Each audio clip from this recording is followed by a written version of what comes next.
Merci beaucoup, messieurs. On fait une pause de votre tikkun, on continuera un peu plus tard dans la nuit.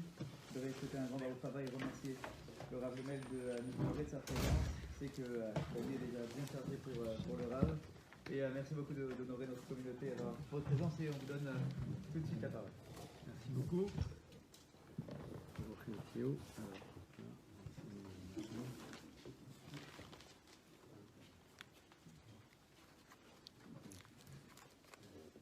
Alors, en premier lieu, merci Rav et aux responsables de nous permettre de partager avec vous quelques paroles de Torah.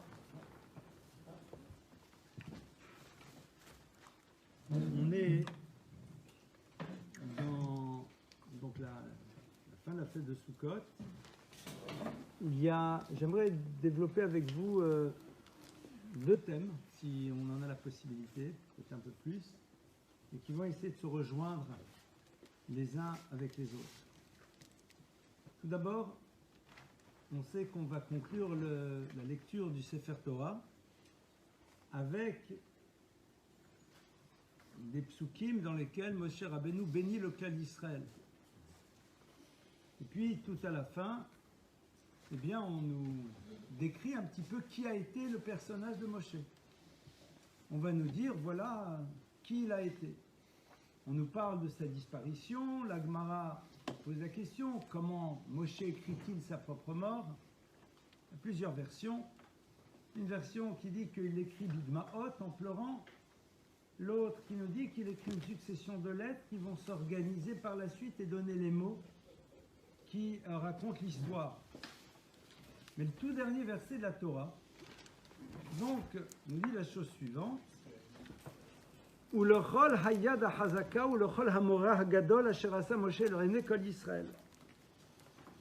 nous exprime donc tout ce que Moshe a fait d'extraordinaire. Donc on nous dit Velokam Navi'od Moshe Be'Israël, il n'y a qu'un plus grand de prophètes que Moshe dans le clan d'Israël. Panim el panim, face à face, il parle à Kadosh Baruch Hu. Les miracles. Et puis donc on nous parle de plusieurs choses. Chol hayada hazaka, la main puissante, ou le Chol Hamorah Hagadol, pour toute la dimension redoutable, exceptionnelle, que Moshe a fait aux yeux de tous les enfants d'Israël. Et Rachid de nous dire de quoi il s'agit.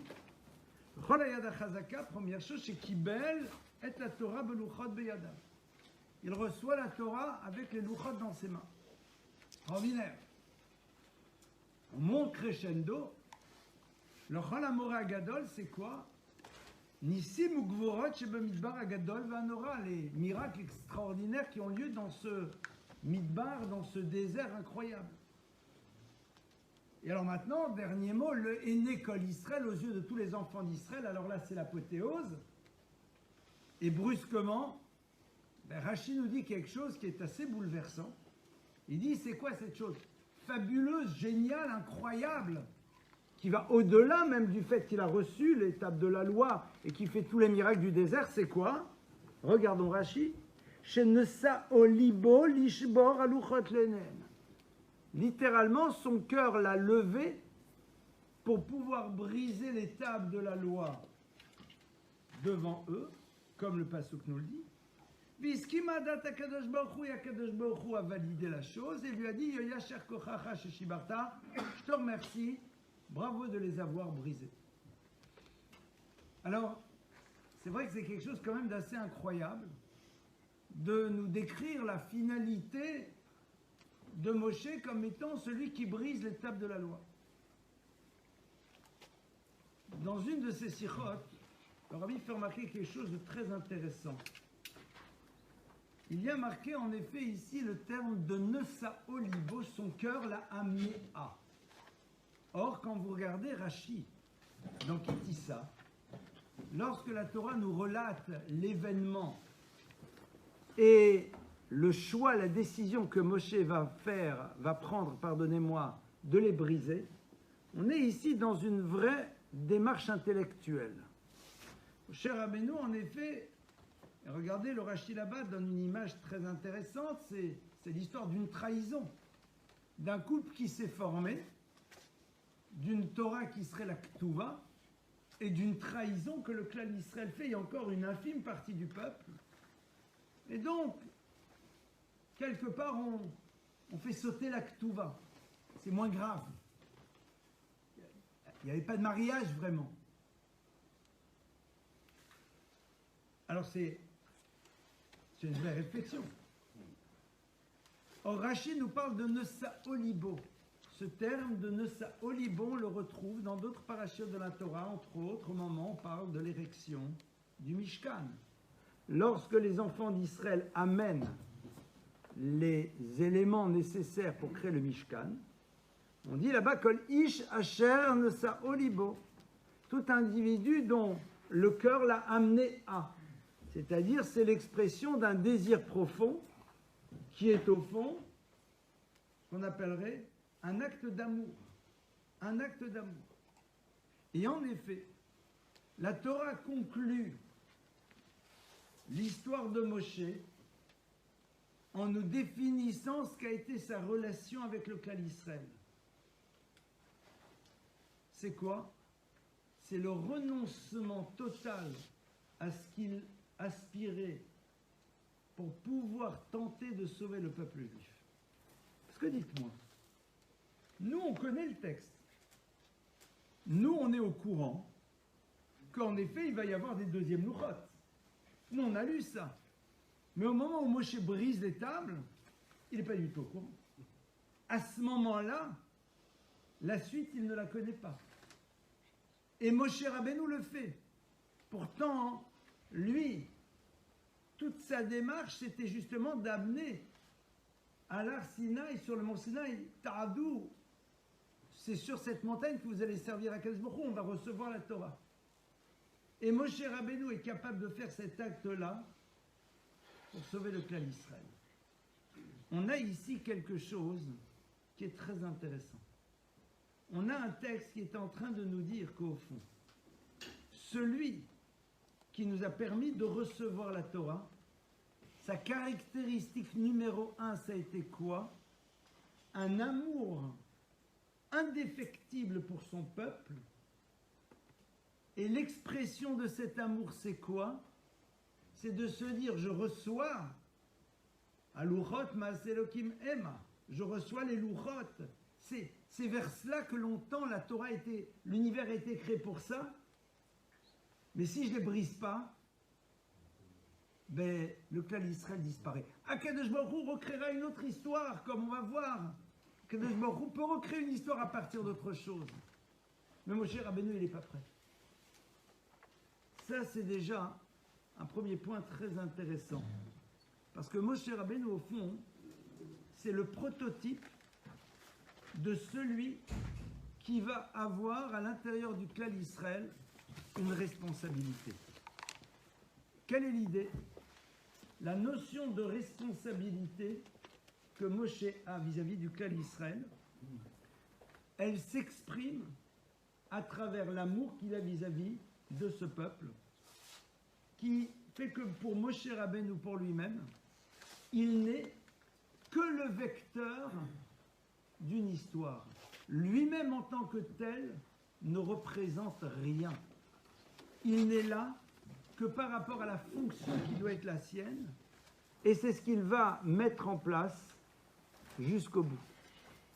Ça, c'était le point d'introduction, et sur la base de cela, j'aimerais un tout petit peu avancer avec vous. Donc, qu'est-ce qu'on a vu? Comme le donne cet enseignement du Rabbi, Nessa Olibo, son cœur l'a amené à.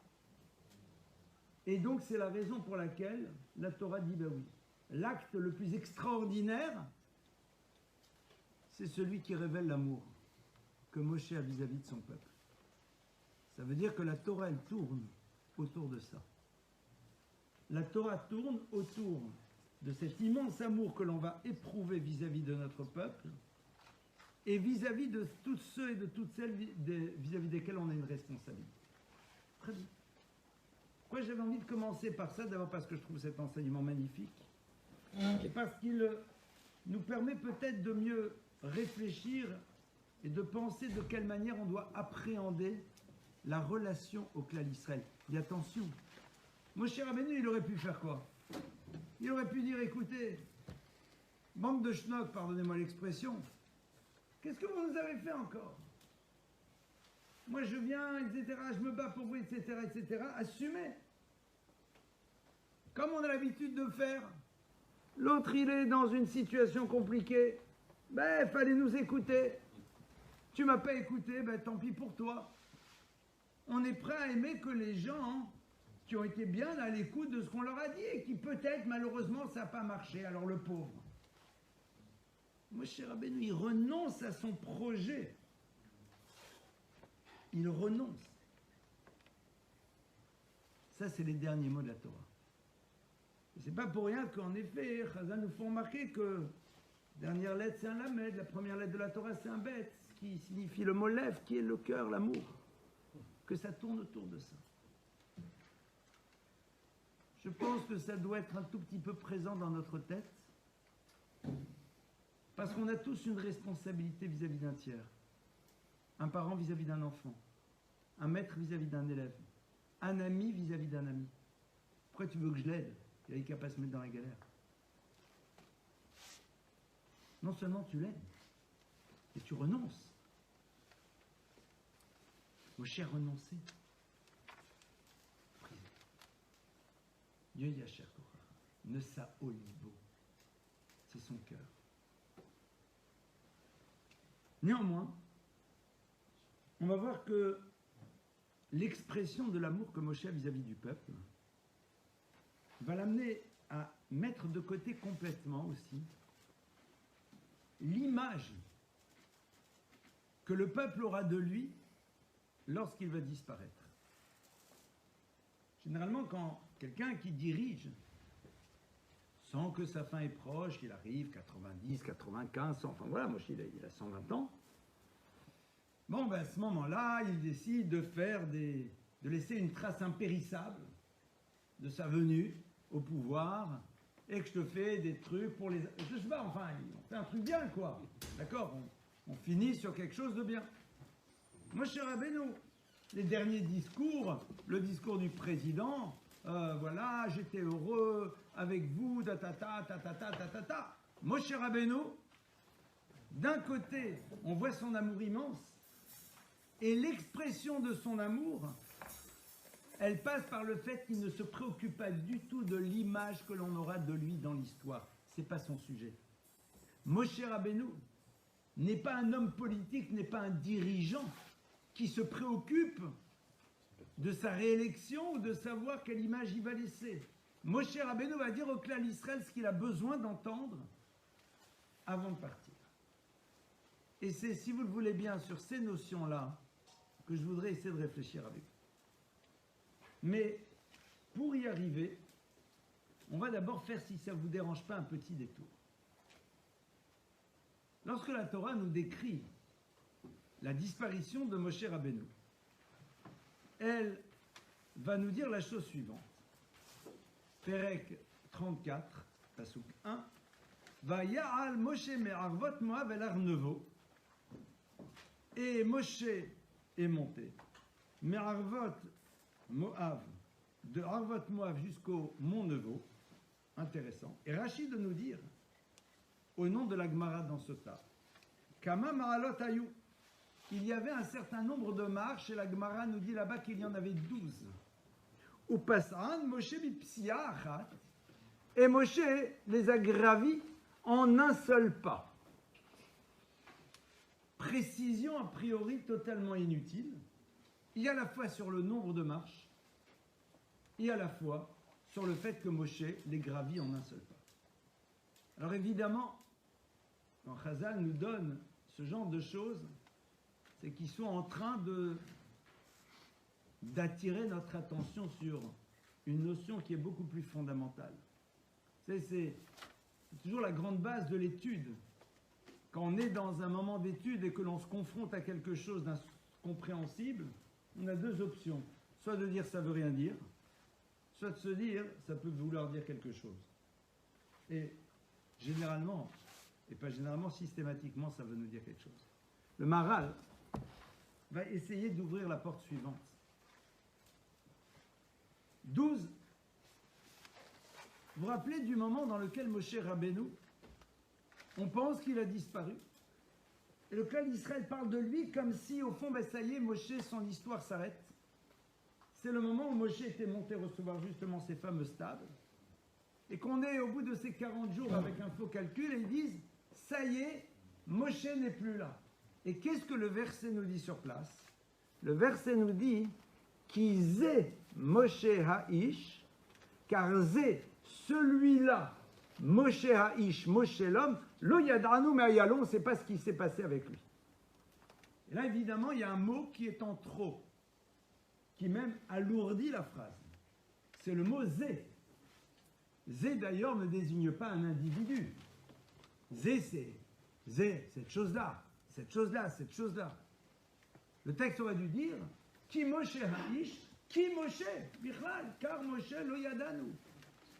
Ou lo yadanu ma'aya le Moshe. Enfin, il y a plein de formules. Ki zé. Zé, c'est quoi? C'est Zayin et Hey. Zayin et Hey, c'est quoi? C'est 12. Zayin, 7.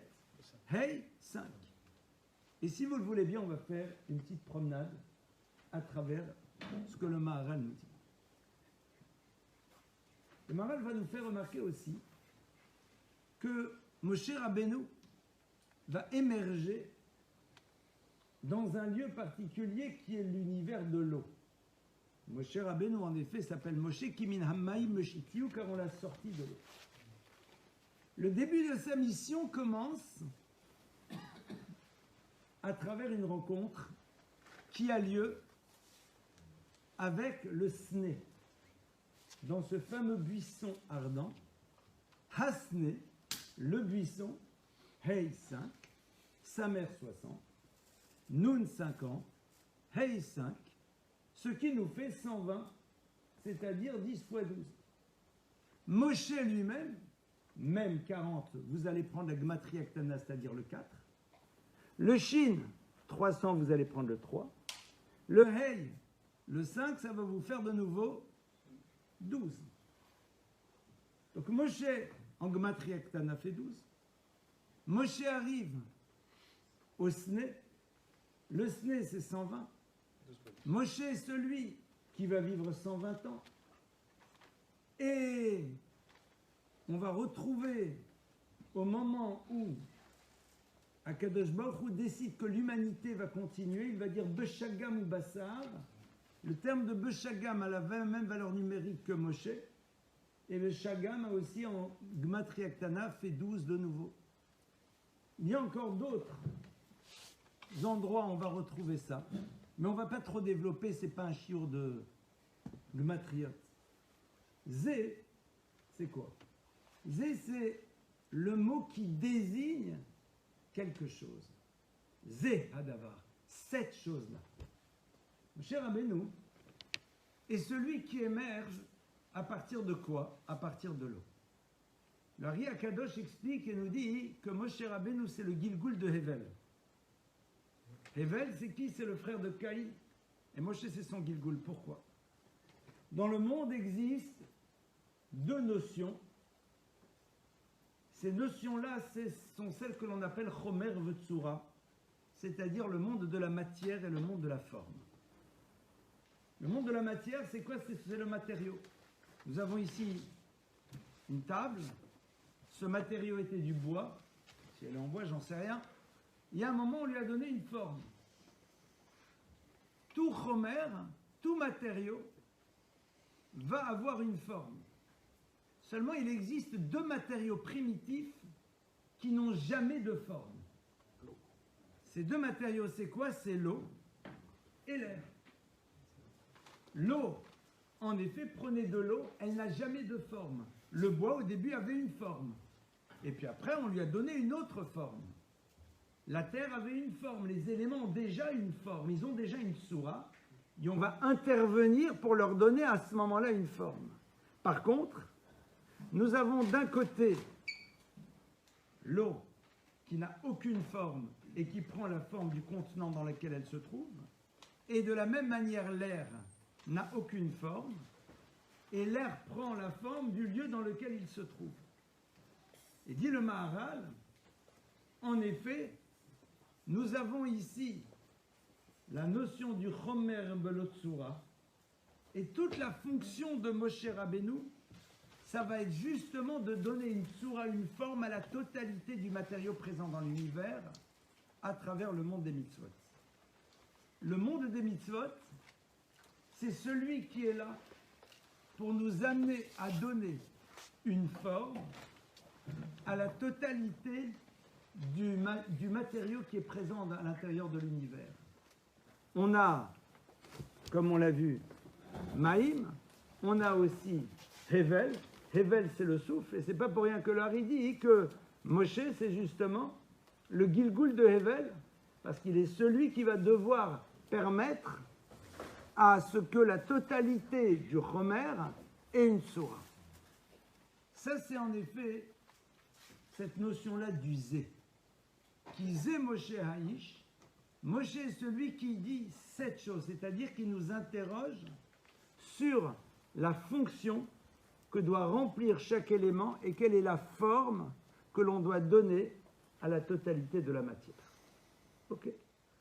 Ça, c'est donc le point de départ. Très bien. Maintenant, revenons sur le message que Moshe va donner au clan Israël. Donc, qu'est-ce qu'on a vu? On a vu tout d'abord, à travers cet enseignement du Rabbi, que Moshe Rabbeinu était l'expression le plus aboutie de l'amour qui existe entre lui et son peuple, avec cette notion de Nessa Olibo. D'accord? Donc il y a cet amour immense. Cet amour immense, ça ne veut pas dire pour autant qu'il ne leur dira pas ce qu'il doit leur dire, au contraire. Le fait que Moshe Rabbeinu ait renoncé au Luchot, c'est-à-dire que Moshe Rabbeinu, lui, n'est qu'un vecteur. Et donc, c'est la raison pour laquelle il ne se préoccupe pas de l'image qu'il aura dans l'histoire. Il va dire au clan Israël ce qu'ils ont besoin de dire, ce qu'ils ont besoin d'entendre. J'ai ouvert cette première parenthèse que l'on va retrouver tout à l'heure. Quand Moshe Rabbeinu s'en va, il monte ces 12 marches, et ces 12 marches, comme on l'a vu, correspondent à Zé, aux 12, qui est l'expression la plus aboutie de ce que l'on appelle donner une tsura au chomer, c'est-à-dire de donner à la matière une forme. Très bien. De quoi Moshe Rabbeinu il va leur parler? Mais encore, arrêtons-nous un instant sur une curiosité. Sait-on où est-ce que Moshe Rabbeinu est enterré? Ouais. Le Passouk nous le dit de manière très claire. Moi, vous me demandez où il est enterré? Je vous dis, mais évidemment, c'est marqué ici, Vaikboroto Bagaï. Ils l'ont enterré en Bagaï. D'accord? Et c'est où? Dans quel pays? Be'eretz Moab, dans le pays de Moab. Et une précision supplémentaire, Moul Bet Peor en face de Bet Peor. Super indication. Or, on nous dit, Velo Yadaïch, est-ce que vous ratez? Personne ne doit savoir où il est enterré. Alors pourquoi tu as besoin de me donner des points de repère? Tu es en train de dire, de toute façon, personne ne saura où il est. Mais je te dis où il est quand même. Mais de toute façon, personne ne le trouvera. Et la Gemara nous rapporte l'histoire qu'un jour, un roi, il a voulu découvrir, il a mis des gens en bas de la montagne, et soudain, il les voyait en bas, il voyait dans un balagan pas possible. Mais pourquoi Bichal? Deuxièmement, le point de référence, il est un peu bizarre. Vous savez que la halakha nous dit qu'on n'a pas le droit de prendre comme point de référence une idole. D'accord? Dire tu tournes après l'église, non, c'est pas comme ça qu'on fait. Et là on nous dit, vous savez, en face de quoi il est enterré, Moshe Rabbeinu? En face de Bet Peor. Ça vous dit quelque chose, Bet Peor? Bet Peor, c'est quoi? C'est lorsque le clan Israël va faire la faute de Avodah Zara, quand Bilam et Balak vont échouer dans leur tentative de les détruire, ils vont amener les filles de Midian et les filles de Moab, qui vont se prostituer et qui vont les amener à faire la Avodah Zara de Peor. Et on nous dit, Moshe, il est juste en face. Et Rachid de nous dire, le kever de Moshe est déjà prêt là-bas depuis Bereshit, pour être mechaper sur Maaseh Peor. Dit là-bas le Zohar aussi, que chaque fois qu'arrive le moment dans lequel malheureusement le clan Israël il a fait Peor, le kitroug, l'accusation, elle remonte à la surface, Et Moshe Rabbeinu Kaviachol, il remonte en face, tac, et il dit, ben non, je les défends de nouveau. Et quand même après sa mort, Moshe Rabbeinu, il continue à travailler pour le clan d'Israël. Si on peut s'exprimer comme ça. On va essayer de comprendre un petit peu qu'est-ce qu'on est en train de nous dire ici et qu'est-ce qui se passe. Revenons donc maintenant à notre point qui est les dernières recommandations de Moshe Rabbeinu. Si vous regardez dans Sefer Dvarim, il y a quelque chose qui se retrouve de manière récurrente, mais plus que récurrente, c'est quoi? C'est le fait que Moshe Rabbeinu est en train sans arrêt de nous dire attention, attention, attention. Elohim, Acherim, les autres divinités. Sans arrêt, on est là en train de dire attention, Avodazara, Avodazara, Avodazara. Nous, on est là, on va dire. Tout la Gemara a dit que les Yetzirah d'Avodazara, on l'a éliminé. Qu'est-ce que tu as eu besoin, Moshe Rabbeinu, de nous parler tellement de la Avodazara sans arrêt? Et en train de dire, et on va voir ce que le texte nous dit, ça nous concerne vraiment? Est-ce que ça nous concerne? A priori, on n'a pas vraiment l'impression que ça nous concerne. Si vous regardez le texte, celui qui nous parle de la Vodazara, qui est généré par quelqu'un qui fait partie du clan d'Israël. Le texte nous dit que si quelqu'un vient pour nous amener vers la Vodazara, lo tahos, velo tahmol, t'as pas pitié, mais pas du tout, même pas en rêve. Rachid nous dit sur celui-là. Alors nous, on croit que c'est celui qui nous dit viens à l'église. Vous allez voir ce que Rachid dit. Pour l'instant, on ne sait pas c'est qui ce bonhomme. Mais au sujet de celui-là, on nous dit Lotovelo, lotishma elav, lotachosencha, lotachmol, lotochase. Rachid nous dit lotishma, ne l'écoute pas, bit hanan noal nafsho. Il dit je t'en supplie. Limcholo, tu lui pardonnes pas. Lotahazov, tu ne l'aides pas. Lotahos, n'aie pas pitié. Lotachmol, ne cherche pas des mérites. Lotochase, si tu connais quelque chose qui peut encore l'accuser, amène-le. C'est d'une violence inouïe. On est d'accord. C'est qui ce bonhomme? Regardez ce que Rachid dit. Il dit qu'il t'amènera vers d'autres divinités. Ah, d'accord. Rachid dit Asher lo yadata tavavotecha davar ze gnai gadol ulecha. Cette chose-là, elle est méprisable pour nous. C'est quoi? Quoi? D'aller ailleurs? Non.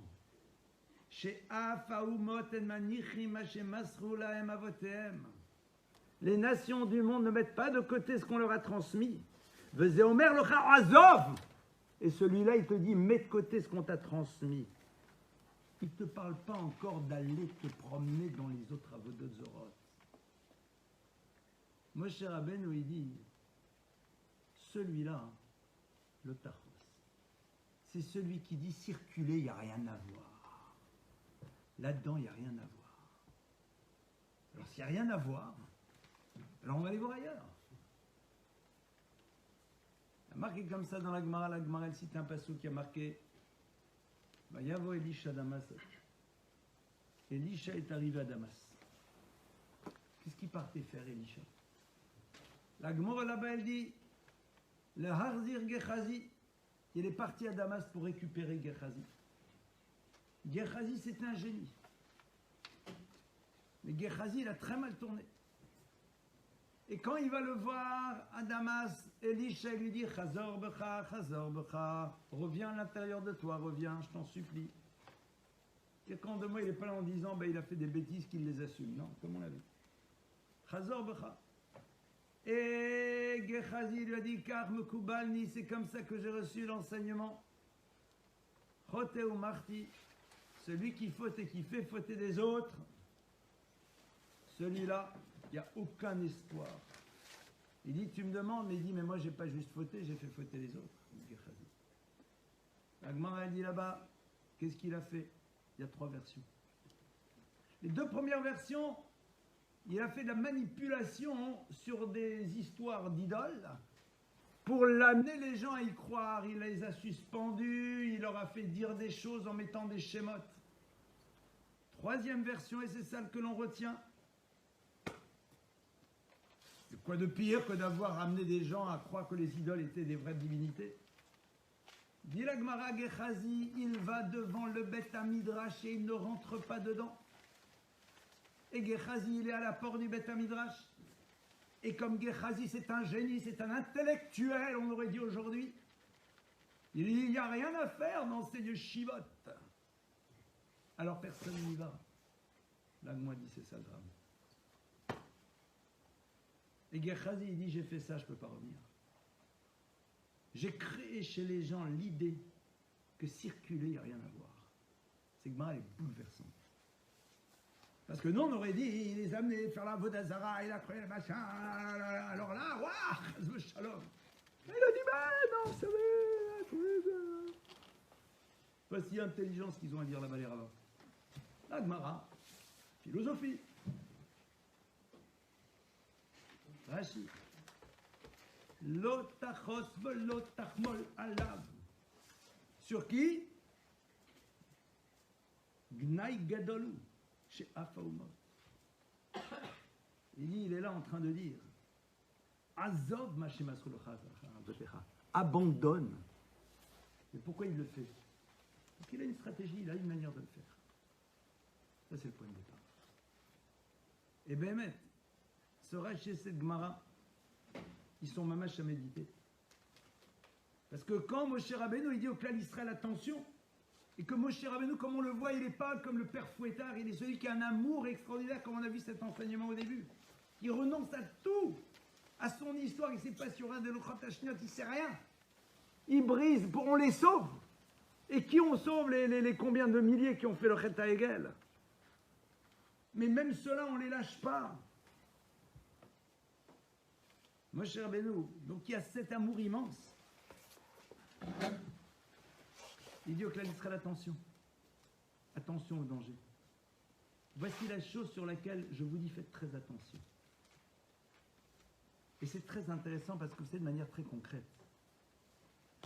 On dit souvent, les gens, ils sont là, ils vous disent, ah, mon arrière-grand-père, c'était un saint. Mon arrière-grand-mère, c'était une sainte, un grand rabbin. À Val-Bémet, t'as un problème, mon frère. T'es schizophrène. Ou c'est eux qui étaient schizophrènes. C'est que dans ta réalité quotidienne, tu méprises ceux qui faisaient de dessins. Dikdouk mitzvot. Ton grand-père, il portait un talit katan toute la journée. Il faisait attention tous les matins au moment de cette fille-là. Tu ne parlais pas pendant les offices. Ta grand-mère, elle faisait attention à la cache-route de Dikdouk Advarim. Elle n'était pas sur WhatsApp, elle était en train de dire des Tehillim. Et non, en train de dire, arrêtez vos trucs, arrêtez, ça vaut rien. C'est pas qu'il amène ailleurs, c'est qu'il invalide. Gehazi dit, je ne peux pas revenir. J'ai fait pire qu'amener les gens devant la Vodazara, pire. J'ai pris un café, une cigarette, et je me suis mis devant le Beth Midrash. Dehors. Les gens passent, ils disent, bah, s'il est dehors, circuler, il n'y a rien à voir. Quand un esprit aussi brillant dit des choses pareilles, ou n'est pas à l'intérieur, c'est que sans doute il n'y a rien à voir. Ça, c'est lui. Maintenant, Moshe Rabbeinu, il dit, ça c'est le point de départ. Mais derrière ça, il y a aussi ce qu'on appelle Avodazara. C'est quoi la première Avodazara que le clan Israël fait? Alors souvent les gens, quand vous demandez la question, posez la question, pardonnez-moi, ils disent non, la première Avodazara que le clan Israël a fait, c'est quoi? C'est Chet Egel Hazav. L'onachon, c'est pas vrai. La majeure partie de Rishonim disent que c'était pas Avodazara. Takidish, Dazara Beshitouf, etc., etc. Avodazara, dit que c'est Mamash Avodazara, c'est le mode caché.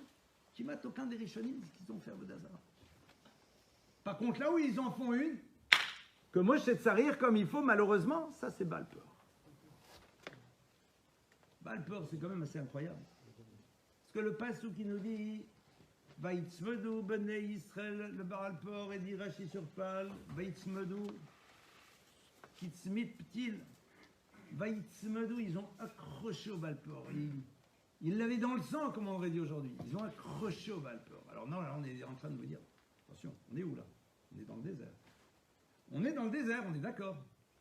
Donc on est tous les jours avec de la manne. On est avec le be'er. On est avec les ananim. Enfin, on est avec Moshe. On est On est d'accord. Les habits, etc. Alors on va chez le Baal Peor. Voilà, a priori, ça devait être un truc pas mal, quoi. Surtout qu'on s'accroche. Ah, c'est un truc de folie, alors on lâche pas. C'est quoi Baal Peor? Baal Peor, c'est le culte des excréments. La Gemara dans Sanhedrin, elle dit, et elle nous rapporte un petit peu comment ça se passait.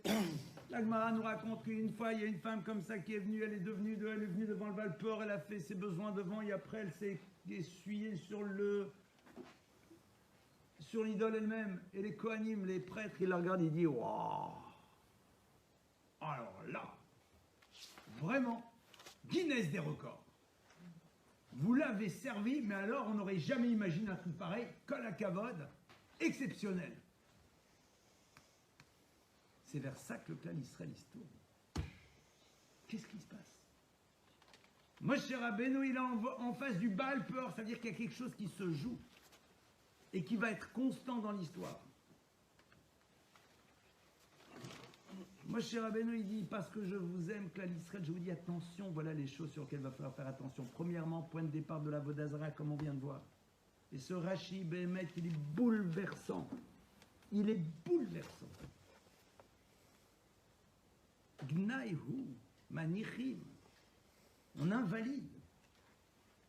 On invalide. C'est quoi le problème de l'invalidation? Moi, elle dit, il y aura 10 famines dans l'histoire de l'humanité. Et la 10e des famines, elle sera la pire de toutes. Et c'est quoi la 10e famine? La Gemara, elle dit, elle rapporte le passage qui a marqué Yamim Bainu Machin Bishlach Tirav Baretz. Voici que des jours arrivent, dit Akadosh Baruch Hu, j'ai envoyé la famine sur la terre. L'orav la lechem, velotsam alamay. On n'aura pas faim de pain, et on n'aura pas soif d'eau. Ki im lishmo et divrei Hashem, si ce n'est d'écouter la parole divine. Malraux.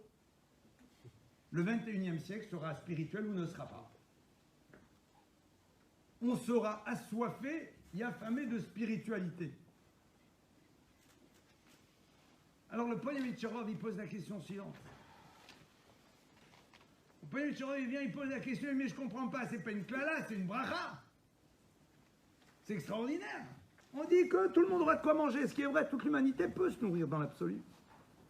Fin spirituelle. On dit c'est la pire. Et la réponse, elle est fulgurante. Il dit parce que dans la famine, quand on te donne du pain rassis, tu le manges et ça te satisfait. On te donne de l'eau saumâtre, tu la bois et ça étanche ta soif. Et tu ne réalises pas que tu ne viens que de consommer un ersatz. Et qu'en vérité, il y a du pain frais, il y a de l'eau fraîche. Il dit le drame, ça sera quoi? Ça sera que le clan Israël, il se nourrira d'ersatz. Vers tous les ismes, vers toutes les nouvelles idéologies, tous les ismes possibles et les trucs dans la nature, et les trucs de coaching, de tapata et de patata, patata et tout, et le machin, et les choses, et et je te fais comme ça, un truc, et... Ah, c'est sûr que ça te donne quelque chose. Surtout au prix où on les paye généralement. C'est sûr que ça te donne. Et ça te suffit. Et pourquoi? Parce que tout simplement, malheureusement, ça a démarré parce qu'on est en train de dire, circuler, il n'y a rien à voir. Alors la personne, elle n'a même pas la avamina de chercher. Elle n'a même pas la avamina de chercher. Je me rappelle, quand j'ai commencé à donner cours, il y a quelques bonnes années de cela, une de mes premières élèves, c'était une bouddhiste, une djoubou. Et je me rappelle, je donnais les cours, elle disait, attendez, monsieur le maître, mais c'est du bouddhisme, ce que vous me dites. Je dis, non, c'est la Torah. Elle dit, attendez. Même pas la Havamina. Ça, c'est donc le point de départ. Peor. On va vers le Peor. Dites-moi, peut-être qu'ici, vous ne le voyez pas, moi, dans le quartier dans lequel j'habite, il y a de temps à autre, même plus que de temps à autre, des gens qui passent et qui proposent ce qu'on appelle pudiquement aujourd'hui des substances. Mais ce que je veux dire, ok. Moi, je suis très intéressé. Parce que Béhémet, le bonhomme, il est là. Il arrive. Il dit, mais c'est un petit truc de... C'est du papier alu à Lidl, quoi. Papier alu, machin, petit truc. Peu de poudre, machin. Et l'autre, c'est de la bonne, c'est de la bonne. Il sort, paye. Je dis, mais moi, quand j'achète mes tomates, les tomates, d'abord, il me raconte son histoire. Elle a poussé dans la terre de France et de machin. Et je te la présente, elle est belle. Il y a des photos. Enfin, c'est bien, c'est classe. Je dis, mais c'est extraordinaire. Pour me vendre les tomates, les pommes, l'eau, le truc, le machin, il me met des couleurs et des machins, etc. Et ça, il a dit, ça doit être génial. C'est pourquoi. Parce que là, la personne qui achète, elle sait ce qu'elle cherche. Elle cherche un nutriment toxique, mais elle cherche un nutriment. Elle s'en fiche de l'emballage. Parce qu'elle sait ce qu'elle veut. Ce qu'elle veut, c'est l'effet toxique, ultra toxique, dramatiquement toxique qu'il y a là-dedans. Malheureusement, on lui fait croire que c'est bon. Les imbéciles qui se font avoir. Mais il va chercher ça. Il n'y a pas besoin d'emballage. L'emballage, il est là. Hein. Pour pouvoir nous amener vers une chose dont on a besoin. En premier lieu. Mais en vérité, l'emballage, ça va être les excréments. Les nutriments du fruit, les nutriments de la nourriture, ils ne sont pas visibles. Mais c'est ceux-là qui restent. Peu or, c'est le culte des excréments. Peu or, c'est le système qui te dit, mon cher ami, ne t'interroge pas sur ce que vont t'apporter les choses. Dans la mesure où elles t'attirent. Dans la mesure où l'emballage est là et il te demande d'aller vers. Regardez aujourd'hui, on est là dans un kidouche. Mais si on s'interrogeait, si on avait les applications Shabbat, on ne peut pas, c'est les petites applications Yuka, machin, etc., on ne mangerait pas la moitié de ce qu'il y a. Pourquoi? Parce qu'il te dit là-dedans combien d'huile et combien de sucre et combien de machin, etc., etc. On le fait, bon, au Hachem, une fois par semaine. Rachid dit qu'on a une Neshama Yetera pour ça. Bon, nous. Mais pourquoi? Parce que mais pourquoi on y va? Parce que c'est attractif. Mais les nutriments, bon, ils sont peut-être pas si mauvais, mais ils sont peut-être pas toujours si bons. On est d'accord? En tout cas, pas pour tout le monde. C'est le culte des excréments, c'est un système dans lequel on te dit ne t'interroge pas sur ce que t'apportent les choses réellement. Ne t'interroge pas parce que si tu t'interroges, alors ta relation au monde et aux choses, elle n'est plus la même.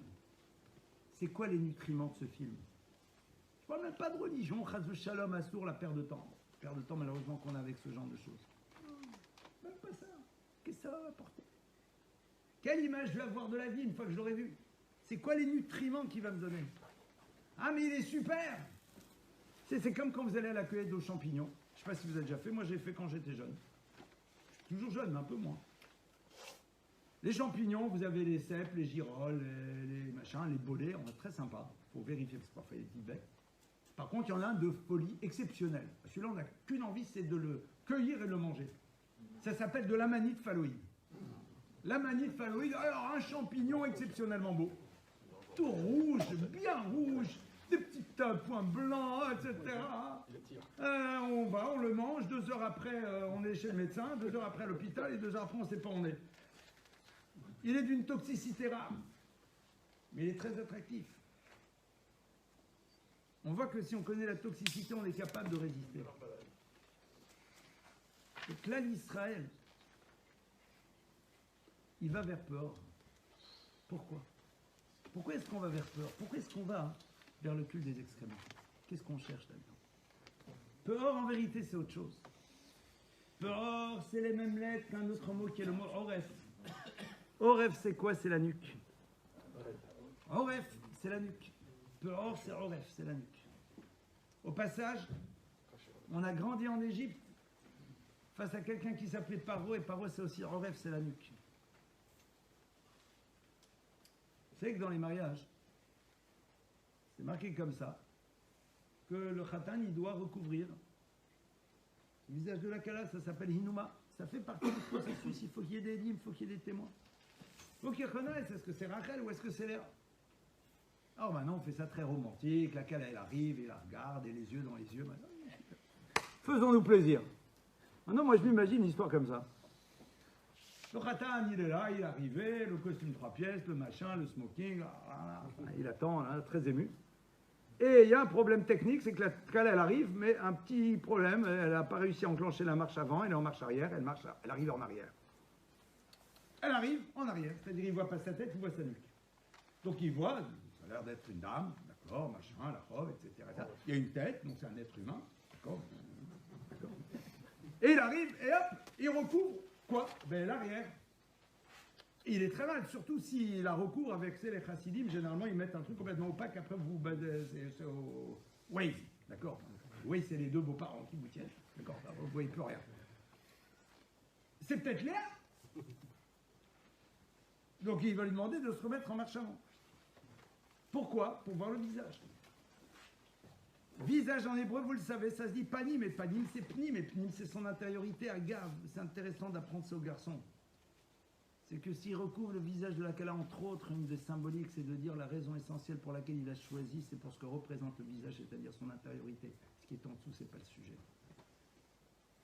Parce que si tu l'as choisi pour quelque chose que de toute façon tu peux pas voir, c'est-à-dire pour le reste du corps, c'est pas comme ça qu'on construit une histoire. Tu montres la partie essentielle, c'est celle-là. Et dans le pnim, la pnimiout, elle passe par les yeux. Et dit la Gemara, il nachonra de liba, les yeux ils sont reliés au corps comme ça dit Yerushalmi. Ce qui se passe à l'intérieur. C'est ça l'élément qui a déterminé. Il est en train de lui dire, tu sais, sache qu'en vérité, le choix du couple, il s'est basé là-dessus. Et j'espère qu'à ce moment-là, il en a la certitude. Ça, c'est parenthèse. Peu or, il présente le Horef. Il dit non, ce qui est intéressant, c'est la nuque. Pourquoi? Parce que quand tu vois la nuque de quelqu'un, tu ne peux pas le reconnaître. Si tout le monde se retourne, alors qu'on connaît bien les gens et on sait qu'il avait un pantalon, une chemise comme ça ou un truc comme ça, alors tu peux savoir qui c'est, mais sinon tu ne le reconnais pas. C'est-à-dire qu'en deux mots, tu n'as pas de singularité. Et Peur, c'est le refus de la singularité.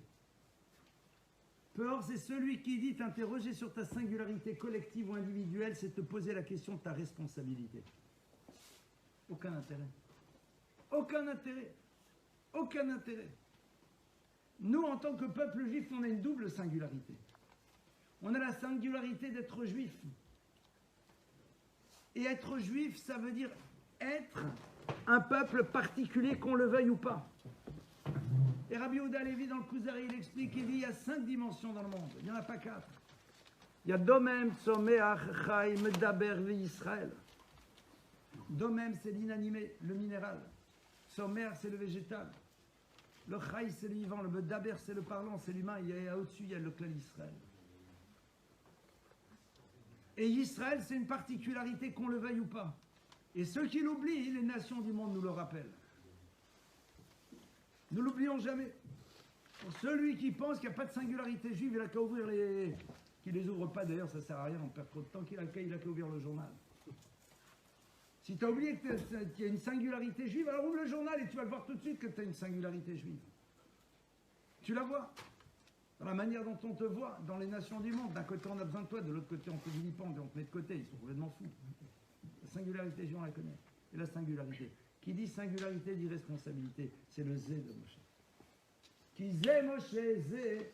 La notion du zé, elle t'interroge sur ta particularité. Zé, celui-là. Celui-là et pas un autre. Celui-là en tant que peuple et celui-là en tant qu'individu. Si je suis un être singulier, c'est que j'ai une responsabilité particulière. Si je fais partie d'un peuple particulier, c'est que j'ai une responsabilité. Et justement, Moshe Rabbeinu, il est en face. Or, il dit non, surtout pas de singularité, surtout pas d'intériorité. On ne recherche pas à s'interroger sur ce que l'on a de spécifique. C'est pas intéressant. Les nutriments, la partie intérieure, n'est pas la chose que l'on recherche. On ne s'interroge pas. Et comment, malheureusement, Peur, il est là. On a vu la Vodazara, elle est là à travers le fait que Gehazi est devant la porte du Beth Midrash. On est là en train de dire circuler, il n'y a rien à voir. Regardez aujourd'hui, pour vendre de la Torah, il faut que quelqu'un ait un diplôme universitaire. Haïtachen, une chose pareille. T'as étudié à la yeshiva 15 ans, ça suffit pas. Non, il a un diplôme de licence de machin, alors là, c'est quelqu'un. C'est sûrement quelqu'un de bien. C'est-à-dire que ce que tu as fait à la yeshiva pendant 15 ans, ça vaut rien. Là, il t'achène une chose pareille. Et tu dois te lever, c'est comme un prof de fac. Il a 15 ans. De langue étrangère. Ne serait-ce que ça. Araméen. De droit. D'exégèse biblique comparée. Il faut juste utiliser les termes. Première chose. Peu or, la deuxième chose qu'il fait, il dit ne t'interroge pas sur ta singularité, surtout ne t'interroge pas sur elle. Et Moshe, il est en face parce que ce qu'ils est, Moshe, il est justement celui qui est capable de monter les 12 marches en une fois. Il dit parce que lui, Moshe, il est arrivé à l'accomplissement absolu de cette notion-là. Moshe Rabbeinu, il est celui qui n'a existé qu'à travers la mission qui était la sienne. Et sa mission, c'était de développer cet amour énorme pour le clan d'Israël, pour pouvoir en effet faire aboutir l'histoire comme il va réussir à la faire aboutir. Alors, concrètement, ça veut dire quoi? Je pense que déjà, avec ce qu'on a vu, il y a déjà quelques idées sur lesquelles il y a lieu de réfléchir. Je trouve que ces psukim, ils sont bouleversants. Ils sont bouleversants. Et un de mes maîtres nous a toujours appris, il nous a dit, quand tu ouvres un livre de Torah, tu dois être prêt à te laisser bouleverser. Et être prêt à se laisser bouleverser, c'est d'abord être capable de ne pas avoir peur, d'assumer ce que doit être un juif. Et un Ben Israël, c'est quelqu'un qui ne sacrifiera jamais son identité sur l'autel de la pression sociale. Jamais. Quelle qu'elle soit. Parce que sinon, il n'est plus libre. Il n'est plus libre. Concrètement, ça veut dire quoi? Notre singularité, elle commence d'abord par le travail particulier qu'on doit faire sur nous-mêmes. La singularité de l'être, c'est que moi j'ai des midotes, toi tu as des midotes, le troisième il a d'autres midotes. Moi je suis peut-être un coléreux, l'autre c'est peut-être quelqu'un qui ne veut pas réfléchir, le troisième. Chacun d'entre nous il doit se dire il a un travail à faire par rapport à lui. Développer sa singularité, c'est d'abord savoir que Kadosh Baruch Hu attend que chacun d'entre nous fasse un travail sur lui-même par rapport à sa dimension particulière. Et à travers ce travail, il apporte quelque chose d'extraordinaire. Dans les Sifrei Chassidut, on explique et on dit la chose suivante. Que le mouvement que j'opère au moment où je travaille sur quelque chose, même s'il ne me permet pas d'aboutir à un résultat, donner à d'autres qui font le même travail dans le monde la possibilité eux-mêmes d'aboutir au résultat. Mais ça va beaucoup plus loin. Et je veux conclure en vous racontant une histoire. C'est l'histoire de quelqu'un qui, Baruch Hashem, a réussi à faire quelque chose de sa vie, de gadol, de grand. Fait quelque chose de sa vie. Mais il a grandi dans une famille qu'on appellerait aujourd'hui totalement dysfonctionnelle. Une famille dans laquelle on ne savait pas ce que ça voulait dire à un enfant qu'on l'aime. On ne va pas les juger. On ne juge jamais les gens tant qu'on n'est pas à leur place. Mais il a grandi dans un monde dans lequel il se posait la question, si ça valait la peine de vivre. Vous imaginez à 7 ans. Quand personne ne vous dit qu'il vous aime, comment vous pouvez faire? Quand Grossman, de Migdal Emek, au passage, raconte qu'un jour il est rentré dans une prison. Il y avait un prisonnier, il a pris, il l'a enlacé. Le prisonnier lui a écrit une lettre, il a dit vous êtes le premier qui m'a enlacé depuis que je suis petit. Ça existe des choses comme ça. Et alors cette personne-là, quand il raconte après comment il a réussi malgré tout, l'histoire, elle est comme ça. Il allait le matin à l'école et il y avait là-bas ce qu'on appellerait aujourd'hui une technicienne de surface, qu'on appelle plus de manière classique une femme de ménage, qui était là et qui l'accueillait. Et qui disait bonjour, comment ça va? Il faisait un grand sourire, il faisait un bisou, etc., etc. Ah, ça me fait plaisir de te voir, etc. C'est ça qui lui donnait envie d'avancer. Il allait à l'école tous les jours parce qu'il allait prendre sa dose d'amour, sa dose de j'existe pour quelqu'un. Mais maintenant, moi, je vais vous raconter l'histoire de cette femme. Cette femme, elle est là, elle est dans une école. Elle est arrivée à l'école, elle a pris ses 2 RER. Et elle est là. Et elle voit les dames qui arrivent avec leur voiture. Et Baruch Hashem, pas des petites voitures nécessairement. Et c'est pas grave, Baruch Hashem, que tout le monde ait des très belles choses, etc. Pas interdit, même c'est bien. Et qu'après, Baruch Hashem, elles vont pouvoir même se poser au café, discuter ensemble. Pas de la chodara. Comment est-ce qu'on grandit dans le Torah Mitzvot, évidemment. Et c'est bien, et Baruch Hashem, et c'est extraordinaire, il n'y a rien de répréhensible. Mais elle est là. La voiture, c'est son RER et c'est 2 RER. Et elle a été au café se poser un matin, depuis combien de temps? Ça fait 15 ans. Et encore. Et elle, son travail, c'est quoi? C'est de travailler sur sa jalousie, sur son amertume, qui pourrait l'amener à faire la tête. Et combien il y a de gens qui arrivent dans les voitures et qui prennent le café et qui font la tête? Et elle a fait un travail sur elle-même. C'est se dit, c'est pas parce que Akadosh Baruch Hu a fait que certaines personnes et moi j'ai différemment que pour autant je ne dois pas faire un travail de sévère panimafod avec un visage ouvert et plus encore avec des enfants. Et là, cette femme, elle va arriver après 120 ans. Et on va lui dire, madame, vous avez la résidence ultra de luxe. Et elle va dire, qu'est-ce que j'ai fait? On va lui dire, vous avez vu tout ce que vous avez fait ça, et des écoles, et des trucs, et des machins, et des trucs, et des réalisations, et de la tzedaka. Dis-moi, problème d'informatique, hein, vous êtes trompé sur votre CRM, là, il y a un problème. Il dit, non, c'est bien vous. Il dit, comment? Celui qui a fait ça, c'est le monsieur. Mais ce monsieur, s'il a réussi à le faire, c'est parce que vous, quand il avait 6 ans, vous avez fait votre travail sur vous-même et tous les matins, vous lui avez souri. Et vous lui avez donné envie de vivre. De vivre. Juste de vivre. Et voilà ce qu'il est devenu. Et la racine de tout ça, c'est vous. Kizé. Ça, c'est en effet la notion du zé. De ces Yudbet Ma'alot qu'on est capable de monter. Et Moshe, il est en face de peur, il est en train de dire attention. Le danger, c'est la Vodazara d'abord qui nous cherche à nous invalider la valeur et la puissance de ce qu'il y a dans la Torah. La Avodazara, c'est Peor. La première Avodazara collective, la plus forte, c'est Peor. Peor. Cette notion-là de Oref, je tourne la nuque à ma singularité, je ne m'interroge pas sur ma responsabilité. Je suis dans le culte des excréments du paraître. Je suis dans les choses qui sont là. Le reste ne m'intéresse pas. On a, Baruch Hashem, la chance incroyable de voir ces textes et de comprendre ce qu'ils sont en train de nous dire. Et chacun d'entre nous, à partir de cela, doit s'interroger c'est quoi mon zé? Et mon zé réel. Donner à notre Omer toute la tsura qu'il doit avoir, donner à notre matériel la forme qu'il doit avoir, s'interroger sur sa singularité, s'interroger sur les nutriments. Qu'est-ce que ça m'apporte ce film? Qu'est-ce que ça m'apporte cette chose? Pas genre c'est assour, c'est pas bien, chazou shalom. Arrêtons. C'est quoi les nutriments? Qu'est-ce que je cherche là-dedans? Qu'est-ce que ça va m'apporter?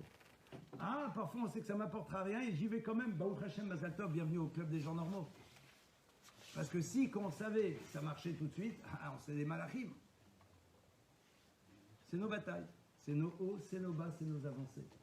Et alors, c'est là que la Torah nous invite, face Hashem, que Bezrat Hashem, par le Zochut du Limoud qui est ici, par le Zochut des Tfilot, eh bien que Bezrat Hashem, on soit Zoché, que l'année qui arrive, ça soit Samcheno Kimot Imtanu, que nous réjouisse à la hauteur de difficultés que le Klal Yisraël a pu avoir. Bracha, Be'atzlacha, pour nous tous, Bezrat Hashem, en très bonne santé, et que Bezrat Hashem, ça soit une année qui nous amène vers la Goula Shlema. Merci beaucoup, Rav Lomel, pour cet enseignement. Merci, Ra. Avec vos permissions.